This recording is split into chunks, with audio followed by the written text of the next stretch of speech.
Hi అండి. ఎలా ఉన్నారు అంతా? నేను ఒక యూజ్ఫుల్ టిప్ చెప్పడానికి వచ్చాను.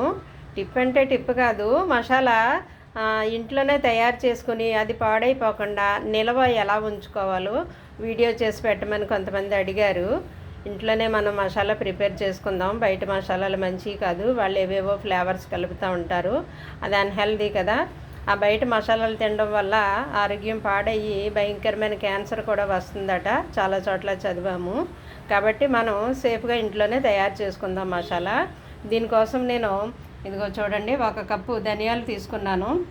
3/4 జీలకర్ర, అంటే ఇది ఫుల్ కప్పు, ఇది 3/4 వంతు వేసాను, ఫుల్గా వేయకుండా జీలకర్ర. ఓకేనా. ఒక 50 గ్రాములు గసగసాలు, ఒక 25 గ్రాములు దాల్చిన చెక్క, ఓ 25 గ్రాములు ఇవేమంటారు లవంగ మొగ్గ, ఇవి యాలకులు. ఓకేనా. ఇవన్నీ తీసుకుని డ్రై రోస్ట్ చేయాలి మనం. డ్రై రోస్ట్ ఆయిల్ లేకుండా పెనంలో లైట్గా వేపాలండి, మాడిపోకూడదు. చాలా జాగ్రత్తగా ఒక్కొక్కటి అన్నీ కలిపి ఒకసారి వేపకూడదు. నేను ఇవన్నీ ఒక్కొక్కటి విడివిడిగా వేపేసి ఇక్కడ పెట్టుకున్నాను.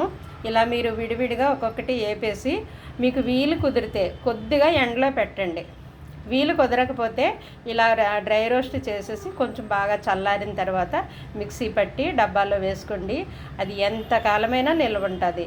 ఆ టేస్ట్లో తేడా రాదు, అది పాడవ్వదు, పురుగు పట్టదు, బూజు పట్టదు, పొట్లు పోదు, ఏమీ అవ్వదు. ఎందుకంటే మనం వేపుతున్నాం కాబట్టి. వేపేసి చల్లారనివ్వాలి. చల్లారిన తర్వాత మిక్సీ పట్టాలి. గ్రైండ్ చేసిన తర్వాత దాన్ని కూడా చల్లారాకే మనం డబ్బాలో వేయాలి. వేడితే డబ్బాలో వేయకూడదు. మిక్సీ చేసినప్పుడు ఆ మిక్సీ కరెంట్ వేడికి వేడవుతుంది కదా, అది చల్లారించి డబ్బాలో వేసుకోండి ఫ్రెండ్స్. ఓకేనా.